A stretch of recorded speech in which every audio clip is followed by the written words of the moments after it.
जाने रोड खाली छ अब हामीले उयो लिनु पर्दैन के भयो स्कुटर नलिउँ होला नि बा त्यो सङ्गम जहाँ छ नि त्यहाँदेखि भित्र चाहिँ डुबुल्की हान्न चाहिँ निकै टाढो हो नि त्यो त छ नि यही जामे स्टार्ट भयो ठाउँको नाम मात्रै हो नि त हैन सङ्गम भनेको त्यही त्रिवेणी त्रिवेणी त्यही जहाँनिर गङ्गा यमुना सरस्वती तिनटै नदीको चोक छ नि त्यसलाई सङ्गम भन्छ हजुर त्यहाँबाट चाहिँ त्यो डुब्की लाउने ठाउँ त अलिक त्यही हो डुब्की लाउने ठाउँमै सङ्गम हो त्यही हो अन्त सङ्गममै चाहिँ डुब्की लाउनु पर्यो नि त सङ्गम भनेको तीनटा खोला चाहिँ एकै ठाउँ मिसेको गङ्गा यमुना सरस्वती सरस्वती सरस्वती चाहिँ तर अन्डरग्राउन्ड छ कसरी होला नि त्यो चाहिँ अब पहिल्यै उयो भएको अरे सङ्गम कति हो सङ्गम देखिरहेको छु त्यो सङ्गम भिडियो मजाले गरिराखेँ त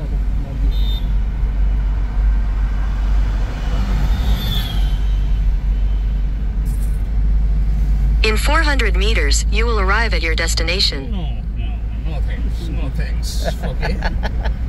डटमा गुगल बाख्राको खोर पुऱ्याउँछ अब तबेला हो भैँसीको तबेला भैँसीमा आइ गरेर रोडमा त You have arrived. एराइभ भनेर हौ सक्यो त अन्त एराइभ भनेर सक्यो त अन्त यो के भनेको यसले सक्यो त म्याफै सक्यो त अन्त ए यहाँ सक्यो एराइभ भनेर यहाँ सङ्गम अगाडि देखाइरहेको छु ल हामी 144 वर्ष पछाडि लागेको यो महाकुम्भको अन्तिम पडाउमा आइपुग्न आँट्यौँ है अब कति किलोमिटर छ अब 12 किलोमिटर छ 12 किलोमिटर ट्राफिकले गर्दा आधी घन्टा ट्राफिक त त्यस्तो छैन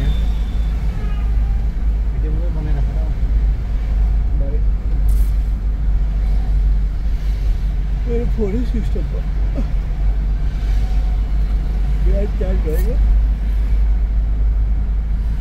यता पनि अफ भएछ त अन्त म्याप अफ गरेको तर म्याप अफ भयो मेरोबाट थियो त म्याप अघि सक्यो नि मेरोमा कत्रो गएर भाइ यो खोला त कहाँबाट खोल्नु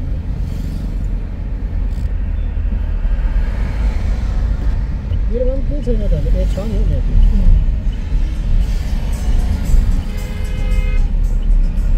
अलिकति रहेछ भाइ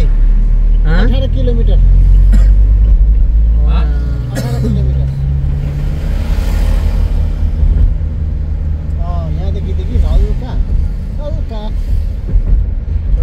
त्यस्तो केही देखेन त्यतिकै छ भने त ठिकै छ नि त तर 18 किलोमिटरमा त्यहीँ पुग्नु भनेको काफी हो नि है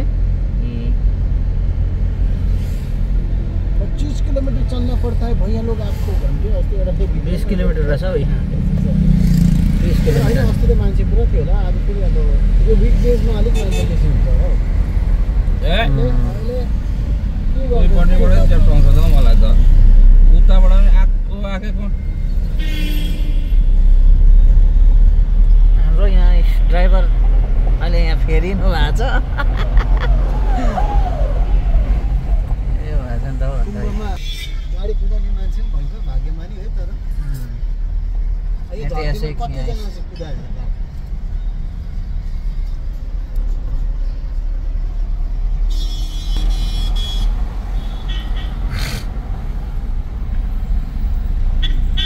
बाइक तेर सारा नछिराउँछ मेरो ऐतिहासिक ड्राइभर है यहाँ चाहिँ अब उहाँको छोरा नाति पनातिदेखि उतैले मात्रै यहाँ गाडी लिएर आउनुहोस् आएर स्नान गर्छन् होला भविष्यमा